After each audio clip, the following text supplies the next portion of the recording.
doctor. Muchas gracias y me da mucho gusto estar aquí. Como parte de la prueba de sonido presento la segunda diapositiva, que es conflictos de intereses, declaración. Trabajo en el Instituto Nacional de Cancerología y también en una empresa privada, en ambas partes haciendo farmacovigilancia desde el punto de vista de la farmacología, independientemente de algunas otras cosas que también participo. Me toca hablar de un tema que en teoría está de moda. Actualmente tenemos de moda lo que es la biotecnología. Entonces, ¿qué es la biotecnología y para qué se está utilizando en la actualidad? Bueno, tenemos que la biotecnología es el uso de diferentes organismos vivos para producir algo que es un compuesto de nuestro interés. Sin embargo, aquí ocurre algo extraño. Últimamente tenemos de moda y todo lo biotecnológico creemos que es punta de lanza solamente. Sin embargo, no es muy nueva, como vamos a ver. Hay antecedentes ya de que el uso de la biotecnología en la medicina desde la Primera Guerra Mundial e incluso desde 1976. Entonces, ya tenemos algunos antecedentes de este tipo. Y si se nos hace muy cercano, bueno, pues nos podemos ir hasta lo que nos encanta en estas temporadas de calor que vienen. Lo que tiene que ser una cervecita. Hace 8000 años ya se tomaban cervezas, no sé si igual de buena que la que nos tomamos ahora, sí, un poco menos fría que la que nos tomamos ahora, pero en ambos casos con el uso de biotecnología. También el pan, ¿por qué? Porque para poder fabricar tanto cerveza como pan necesitamos de la levadura, y resulta que la levadura es un organismo vivo que nos permite producir un producto que es de nuestro interés. Entonces entra dentro del concepto de biotecnología, ¿de acuerdo? Y bueno, ahora sí, hablando ya de lo que son los medicamentos, pues ahora tenemos el uso de las proteínas recombinantes, como lo que son desde la insulina chiquititita hasta ahora los anticuerpos monoclonales, que son producidos en células vivas y por lo tanto cumplen también con el criterio de ser parte de la biotecnología. ¿Los tamaños importarán? Sí, sí importan, decimos. Aquí tenemos algunos ejemplos de cómo se ve el tamaño del ácido acetilsalicílico si lo comparamos con la insulina y luego con la eritropoyetina, que ya es una molécula más grande, pero si lo comparamos con un anticuerpo monoclonal, pues es un tamaño mucho mayor, tiene un peso molecular muchísimo más alto, 146.000, comparado con la eritropoyetina o la insulina, que solamente son 5.000. ¿De acuerdo? Entonces, los tamaños importan. ¿Y ustedes creen que los tamaños importen realmente? Pues la historia dice algunas cosas, las imágenes nos dicen otras, hasta el cine nos dice que los tamaños importan. Yo no lo sé, el cine lo dijo. Pero ¿para qué importa el tamaño? El tamaño importa porque influye el proceso de fabricación, influye la especificidad de uso, la complejidad y también por la importancia que tienen los posibles errores o fallas. No es lo mismo fabricar este medio de transporte a este medio de transporte a este medio de transporte. Todos nos sirven para transportarnos, pero el alcance y hacia dónde vamos a llegar con cada uno de ellos es diferente. También el proceso de fabricación, también los errores. Aquí tengo como 5 posibilidades de errores, 4 ruedas y la tabla. ¿Cuántos errores podría tener en un aparato de esta complejidad? Entonces, eso también es importante. ¿Qué pasa? Que con los medicamentos ocurre algo medio semejante. Tenemos los de síntesis química, que se sintetizan in vitro con un conjunto de sustancias químicas, a diferencia de los biotecnológicos que van adentro de una célula viva para poderse hacer. A diferencia de que ellos involucran lo que es la transcripción de ADN para finalmente producir una proteína que tiene que ser purificada. Y en realidad nuestro medicamento es la proteína. Después de todo este largo proceso, eso es lo que va a ser nuestro medicamento, esa proteína. Y bueno, usamos biotecnológicos desde laboratorios como los que vemos aquí, estos rositas, eran los primeros laboratorios productores de insulina. Ya es un primer biotecnológico que se separaba, pero el número de cerditos que tendrían que utilizar Y aparte tenía otra problemática. Es una proteína de otra especie, aunque sí se parece mucho, no es nuestra proteína. Y entonces aparece la tecnología de ADN recombinante, donde ya conozco el fragmento de ADN que codifica para la proteína de interés y lo puedo diseñar en un laboratorio para que sea altamente específico e idéntico al del humano. Y entonces, utilizando esto, ya que aislé el ADN de interés, utilizando células que funcionan como vectores, estas las puedo mandar a otro tipo de células, que puede ser, por ejemplo, la bacteria coli o células de mamífero, para que ahí se produzca la proteína que estoy buscando. Y tenemos dos grandes tipos de células para los medicamentos biotecnológicos: bacterias, y E. coli es la estrella de la película, y células de mamífero. Y una de las más importantes es las células de ovario de hámster chino. No se preocupen, no le sacan los ovarios a los hámsters, son cultivos celulares. Entonces, ¿cuándo utilizamos unas o cuándo utilizamos otras? Depende de quién es nuestra proteína de interés. Si nuestra proteína de interés requiere glicosilación, que ese es uno de los factores más importantes, resulta que las bacterias no saben glicosilar, no lo necesitan hacer en su cotidianidad. Por lo tanto, yo no podría sintetizar una proteína terapéutica que requiera glicosilación en una bacteria. Yo requiero de una célula similar a la del humano, es decir, de una célula de mamífero. Y ahí entran las células de tipo CHO, entre otras. Algunos ejemplos importantes de lo que se utiliza para en este tipo de medicamentos son los anticuerpos monoclonales como nuevas estrategias para enfermedades crónico-degenerativas, por ejemplo, bajo el principio de que nuestro organismo sabe producir anticuerpos contra células extranjeras o proteínas extrañas, y ese hace un reconocimiento específico y promueve la destrucción o neutralización del extraño. Ese es el principio básico sobre el que vamos a estar funcionando. Sobre ese principio básico, pues se pueden identificar, por ejemplo, en los casos de linfoma, que hay células cancerosas que expresan una proteína llamada CD20 en la superficie, y entonces diseño un anticuerpo específico para esto que lo ataque específicamente bajo el principio de que sabemos producir estos anticuerpos. Y no nada más para esto, también puedo utilizarlo como en el caso del cáncer, el trastuzumab. Cuando es HER2 positivo, puedo utilizar el trastuzumab para unirlo, impidiendo que entonces el factor de crecimiento sea el que se une y esto me haga una proliferación. Entonces, son varias cosas que puedo hacer.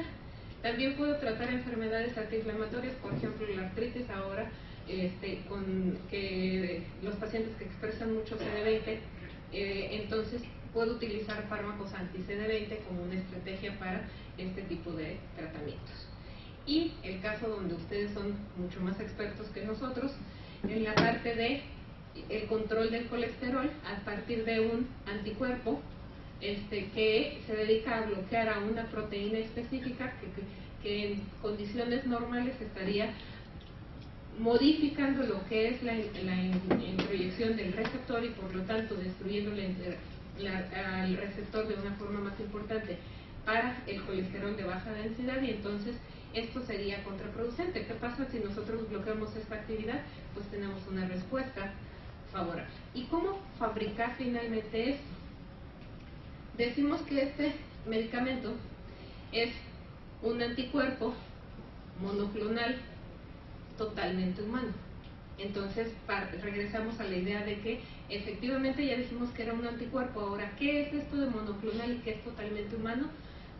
Resulta que, recordando un poquito los anticuerpos, tienen dos grandes estructuras que son sus dos cadenas pesadas, sus cadenas ligeras, y en esta parte tienen lo que es la parte de unión a los antígenos, que es la que normalmente reconoce lo que estamos utilizando como blanco terapéutico, y entonces esta unión es altamente variable. Y tenemos la otra parte que es la parte de el resto de las cadenas, que tiene que ver más con la inducción de una citotoxicidad mediada por anticuerpo, que a veces se utiliza y a veces no. Entonces, ¿qué pasa? Que los linfocitos B normalmente son células que producen estos anticuerpos tienen receptores para antígenos y en respuesta a este antígeno el linfocito B tiene la posibilidad de producir anticuerpos cuando se transforma en una célula plasmática. ¿Qué es lo interesante? Cada día tenemos nuevos antígenos, cada día tenemos nuevas moléculas a las que nos exponemos y seguimos respondiendo. ¿Dónde está la lógica atrás de esto? Bueno, tiene que ver con que se forman anticuerpos muy específicos aun y cuando haya millones de antígenos, y esto está dado a partir de la maduración de los linfocitos B. En el proceso de maduración tienen diferentes sitios donde sus genes pueden ser reconfigurados para que esta reconfiguración nos permita dar una recombinación de genes que en el linfocito B maduro amplía la capacidad de respuesta a antígenos muy específicos. Entonces, segundo punto, podemos tener una respuesta altamente específica dada esta recombinación. De estos billones de anticuerpos nos generan diferentes posibilidades de combinación en las regiones que reconocen a los antígenos, y esto es lo que nos amplía la posibilidad de reconocimiento.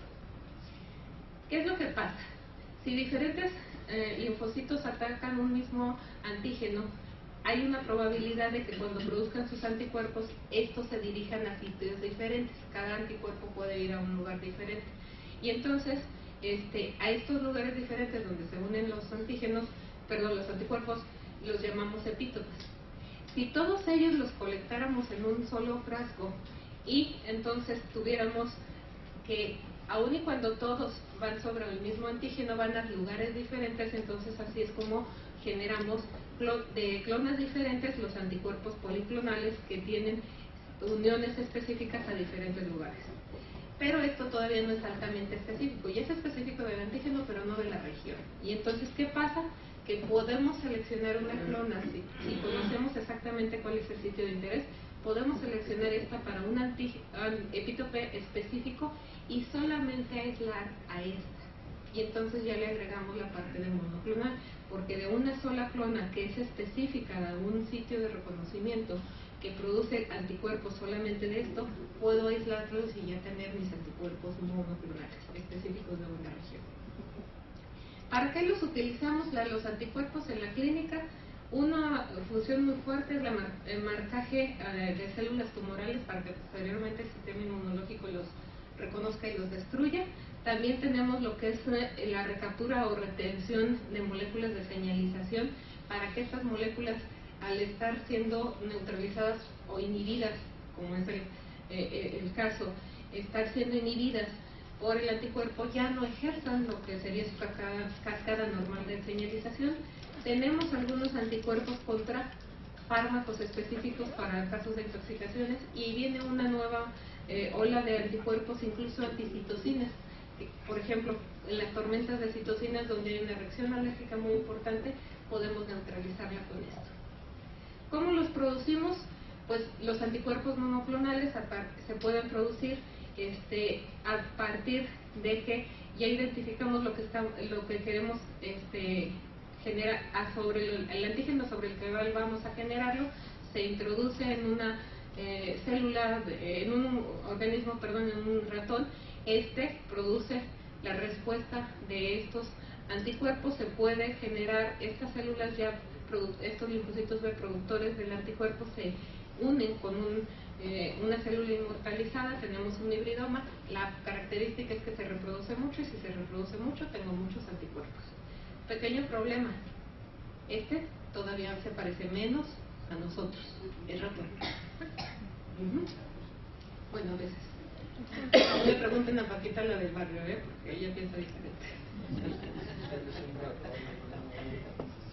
Entonces, podemos tener pasos críticos en esto. 1, en la selección de la célula viva utilizada. 2, en la cadena del aminoácido y el plegamiento que vamos a tener. 3, en la glicosilación, y finalmente en la purificación. Entonces, son pasos críticos que tenemos que cuidar para el proceso de fabricación del espécimen.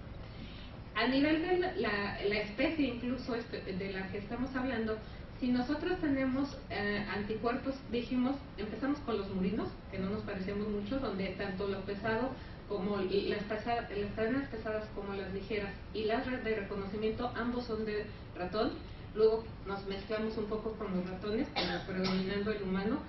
Esta parte que es la que reconoce el sistema inmunológico la conservamos humana, y la que reconoce al antígeno la conservamos ratón. Y luego el humanizado, donde solamente restricciones muy específicas se conservan del ratón, hasta que tenemos al completamente humano. ¿Cuál es la ventaja de esto? La ventaja es disminuir la inmunogenicidad, porque entre más cerca está del ratón, más inmunogénicos somos. Nuestro sistema inmunológico suele ser muy inteligente y sabe que el ratón no es parte de nosotros, entonces lo va a atacar.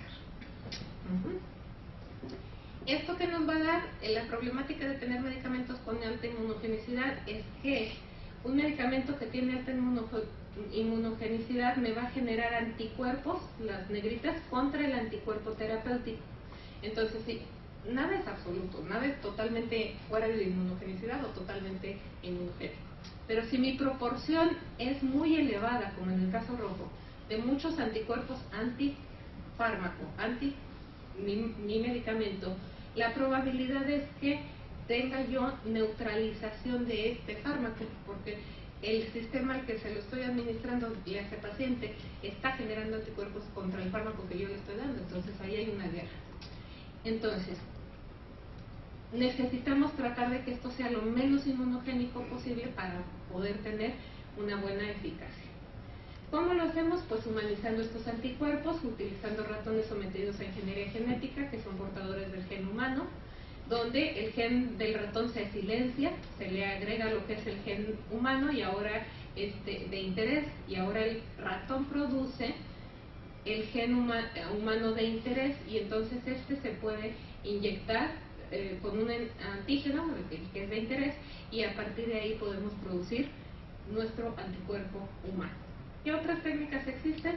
Las técnicas de FAG, Displash, donde tenemos que ADN de otras fuentes se puede ser insertada dentro de genes de un cierto virus y generar una proteína de fusión, y estas generar fragmentos de anticuerpos de la región variable que va a reconocer a nuestro antígeno, que serán seleccionados, y esta selección irá a ser aislado. Aquí ya tenemos el fago con el gen seleccionado, que puede ser unido con lo que es las regiones de nuestras células humanas, y entonces estas ya unidas, tanto lo que son los fagos aislados y combinados con los humanos de bibliotecas que tenemos, son insertados en las células CHO de mamífero, y entonces la célula que ya tiene la secuencia que debe de codificar, esta célula va a poder producir los anticuerpos como su rutina normal de producción de sus propias proteínas para sobrevivir. ¿Cómo se hace esto? Pues a través de procesos de transfección, transcripción y traslación, donde mi gene identificado es introducido a un vector, es endocitado por mi célula, en este caso una CHO, por ejemplo, y esta llega hacia el núcleo, se inserta esta secuencia nueva de DNA para replicarse continuamente, y a la hora de que se empieza a replicar, a transcribir, empieza a producirnos una proteína, porque lo que saben hacer las células es producir proteínas. Entonces produce esta proteína, que es la proteína que nos va a hacer de interés. ¿Cuál es el punto aquí interesante? Que las proteínas son cadenas de aminoácidos, y la cadena de aminoácidos seguidito es solo un tren, todavía no sirve para mucho. Necesita generar sus plegamientos después de la traducción. Necesitan, en el caso de los anticuerpos, muchos de ellos, la mayoría, requieren de un proceso de glicosilación importante. Esto es agregar azúcares que le van a ayudar a permanecer en la estructura funcional que requiere tener. Y entonces este proceso de glicosilación es un proceso que tiene que ser lo más parecido al del humano, por eso utilizamos ciertas células, líneas celulares, y no otras. Otra vez, procesos críticos, la transcripción y la traducción, es decir, que mis secuencia de aminoácidos esté bien, que se pliegue bien, depende del tipo de célula donde le esté poniendo, que tenga las metilaciones, oxidaciones y glicosilaciones, principalmente estas, para que me den la funcionalidad y no me cambie la glicosilación, no me cambie la inmunogenicidad. Este proceso de glicosilación actualmente está descrito de forma muy importante que afecta la inmunogenicidad. Y al final, ahora sí purifico mi proteína de ese caldo que tenía ahí de las células CHO para poderla poner en un vial y ponerla como un fármaco. ¿Qué me aumenta la inmunogenicidad? El carácter de no propia, la estructura bioquímica, el peso molecular, la composición y la complejidad. ¿Y a qué me va a pagar la inmunogenicidad? Básicamente a dos cosas. Falta de eficacia. ¿Por qué? Porque son anticuerpos, puede generar anticuerpos neutralizantes, anticuerpos anticuerpo y posible incremento de eventos o reacciones adversas. Entonces, estos cambios en la conformación me pueden afectar la afinidad, la selectividad, la actividad funcional, la solubilidad, entre otras. ¿Recuerdan estas? Antes eran así, o con las del reloj. Pero hemos creado cosas más específicas para que nos protejan mejor y actualmente, entre más específico, entre estructuralmente más complejo es, e incluso entre cosas adicionales como chips que ahora les agregamos, es más específico solo de una puerta y por lo tanto, esto me permite tener una alta afinidad. Si es altamente afín, va a funcionar muy bien. Por eso funcionamos muy bien con algunos y que tenemos muy buena afinidad y con otros que no tenemos tan buena afinidad no funcionamos tan bien. Por eso es que la especie ha llegado a donde está. Tendemos a ser más afines al género opuesto. Y esa afinidad es la fuerza física de atracción que lleva a la unión. Entonces la afinidad depende de la estructura y la estructura depende de la glicosilación, el plegamiento, etcétera, etcétera. Entonces, es por eso que estas moléculas tienden a ser más complejas, pero a la vez son más específicas también. Entonces, en resumen, comparativamente con lo que son medicamentos biotecnológicos con moléculas normales, estos medicamentos biotecnológicos buscan ser más específicos porque estructuralmente están siendo diseñados a un blanco muy específico e incluso a una sección muy específica de nuestro blanco terapéutico.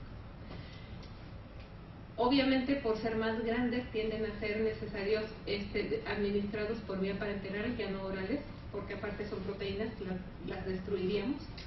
Se eliminan principalmente por endocitosis. Eso nos ayuda mucho, por ejemplo, con los casos de pacientes con daño hepático, daño renal, ahí no tenemos tanto problema farmacocinético.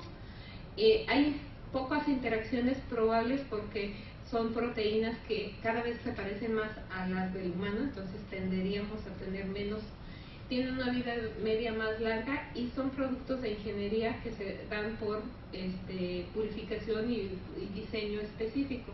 Entonces, esto nos permite que seamos más específicos con lo que son los tratamientos. ¿Cuáles son algunas conclusiones interesantes? Finalmente, con la biotecnología ha representado una revolución en la medicina, sí, porque hemos llegado del punto de que purificábamos una molécula que nos era de interés, por ejemplo la insulina, ahora la podemos diseñar específicamente para lo que necesitamos. Entonces, los medicamentos biotecnológicos normalmente buscan ser más eficaces y seguros y alcanzar los objetivos terapéuticos que antes no pensábamos. Antes no pensábamos que podíamos ponerle un señalador y luego destruirlo como si estuviéramos en un juguetito de juego de Nintendo. Ahora ya lo podemos hacer. Entonces, esas son algunas de las cosas que podemos hacer con los medicamentos biotecnológicos, a diferencia de las otras cosas que teníamos con los químicos. No sé si me estoy corriendo muy rápido. No, muy bien. Pues, muchísimas gracias a la doctora. Creo que al final podemos agradecer.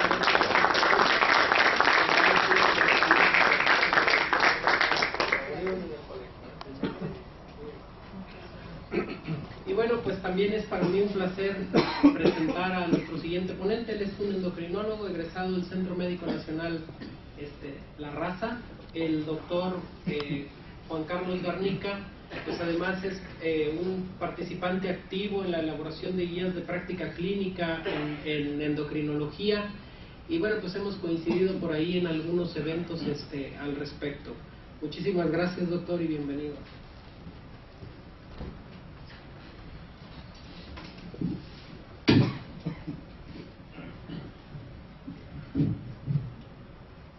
Buenas noches.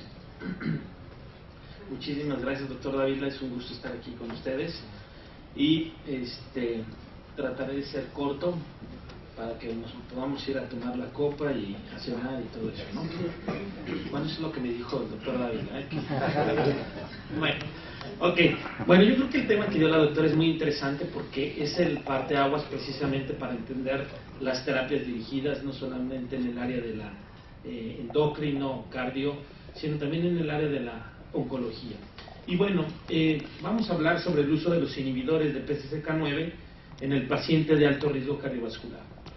Este estudio probablemente ya no han escuchado, el estudio REACH, es un estudio donde los pacientes llegaban a la unidad coronaria y se evaluaban precisamente estos 3 factores de riesgo cardiovascular, que son la diabetes, la hipertensión y la hipercolesterolemia. Aquí nosotros podemos observar cómo en Latinoamérica el riesgo de, bueno, la prevalencia de hipercolesterolemia en el paciente que llegaba a una unidad coronaria era prácticamente del 60%. Entonces, esto es un factor de riesgo, los 3 que de alguna manera están cobrando vidas, y que es importante a partir del estudio STENO2 ver la importancia de un manejo intensivo en el paciente con alto riesgo cardiovascular. Y lo interesante es ver que independientemente de las terapias que actualmente tenemos o que se tenían en ese tiempo, pues muchos de los pacientes no alcanzan metas de control. Menos del 50% para esta época estaban dentro de las metas de control. En el caso de hipercolesterolemia para la población latina, en donde se encuentra México, precisamente 43% no alcanzaban metas de control. Y es muy interesante ver cómo se encuentran los factores de riesgo cardiovascular en la población mexicana. Si nosotros vemos en la encuesta de medio camino del 2016, se ve que hay una reducción en las cifras, en la población que tiene hipertensión arterial comparado con la que se reportaba en el 2012, lo cual yo la verdad dudo mucho, la metodología es muy diferente, pero bueno, ese va a ser otro tema para discutir posteriormente.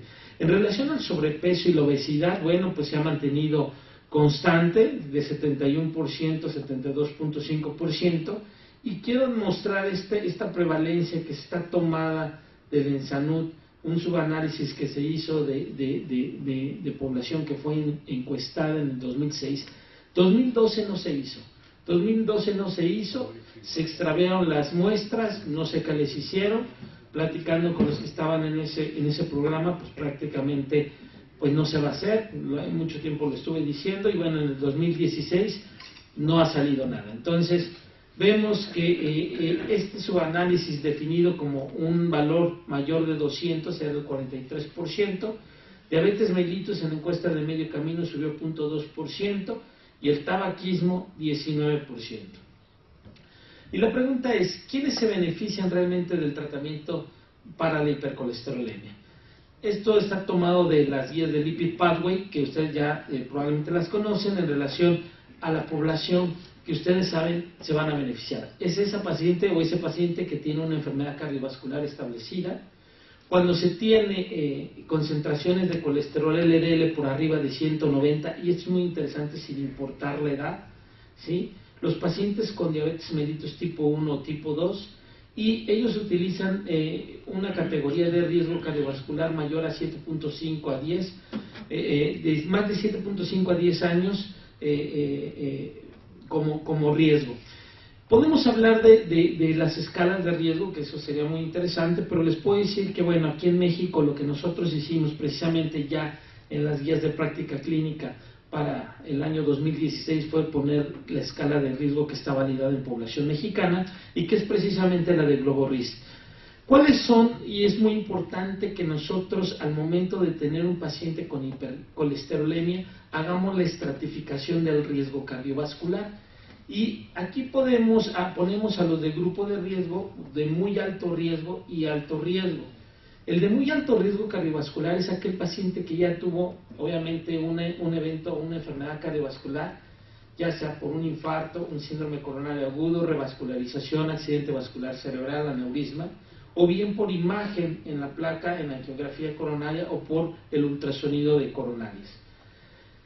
Diabetes mellitus, si el paciente ya en ese momento tiene microalbuminuria, ese paciente ya se considera de muy alto riesgo y por lo tanto debe de meterse precisamente a las metas de tratamiento establecidas para el grupo de muy alto riesgo. O bien que tenga un factor de riesgo cardiovascular, ya sea tabaco, hipertensión o la hipercolesterolemia. Los pacientes que tienen enfermedad renal terminal con una tasa de filtración de menos de 30 o un riesgo calculado mayor al 10%. Los de alto riesgo definen la Sociedad de Cardiología Europea un colesterol total por arriba de 310, una hipertensión arterial mayor a 180/110, o aquellos pacientes con diabetes que tengan además otro factor de riesgo cardiovascular. Un estadio 3 de la enfermedad renal crónica y un riesgo calculado mayor a 5%. Uno de los grandes problemas que hemos visto es que hay un subdiagnóstico precisamente para este grupo que es de muy alto riesgo cardiovascular. Precisamente vemos que está subdiagnosticado en México. Menos del 1% lo estamos diagnosticando. Realmente creo que es un problema esta situación. A veces pues no se sospecha, no le tomamos mucho interés cuando vemos un colesterol por arriba, un colesterol total por arriba de 300, que es el criterio para sospechar precisamente en esta entidad. ¿Y por qué es importante? Porque realmente nosotros vemos que la mortalidad de una hipercolesterolemia familiar de tipo homocigota, que esta sí es la rara, la que no es tan rara es la heterocigota, podemos ver que precisamente que aquellos pacientes que se les da tratamiento, pues obviamente vamos a modificar muchísimo la evolución, este es el homocigoto, cómo se modifica llevándolos a una sobrevida de 35 años. Pero en el caso de los heterocigotos podemos llevarlos a una sobrevida a los 55 años cuando se da tratamiento con estatinas. ¿Y qué hay en relación a la diabetes? Sabemos que en el caso de la diabetes, pues es un grupo de muy alto riesgo cardiovascular y que si bien es cierto este término que mucho tiempo se utilizó como un equivalente de riesgo cardiovascular, no es así tampoco. Sí es un paciente que tiene riesgo, precisamente como lo podemos ver a partir de este estudio, en donde se observa que los pacientes que no tenían diabetes ni tampoco infarto, que será el grupo control, vemos que el que tiene diabetes y no se ha infartado es similar al que tuvo un infarto previamente. Pero si el paciente con diabetes tuvo un infarto previo, la probabilidad de que tenga otro infarto pues es muchísimo mayor. Y en relación a la falla cardíaca, el paciente con diabetes tiene mucho más riesgo de presentar la falla cardíaca. ¿Cuál es el panorama actual de la diabetes aquí en México? Sabemos que a partir de la Encuesta Nacional de Salud 2012 el 25% alcanza metas de control, 75% de los que están descontrolados tienen una hemoglobina glicada en promedio de 10.6%, lo cual es bastante elevado. Aún así tenemos cifras de insulinización que estamos por debajo de lo que tenían los Estados Unidos hace 17 años. Y en el caso de los que tienen hipertensión, 47% tienen hipertensión y solamente el 16% alcanza cifras de menos de 130/80. El gran problema de la obesidad y sobrepeso en México, pero vean lo interesante, solamente el 3% de la población tiene un objetivo compuesto definido por una hemoglobina glicada por debajo de 7, una presión arterial debajo de 130/80 y un colesterol LDL debajo de 100. ¿Y qué hay en relación a las estatinas? Esto es algo bien importante y algo que estamos nosotros empujando muchísimo precisamente en el Seguro Social, porque pues lo único que teníamos para prevención primaria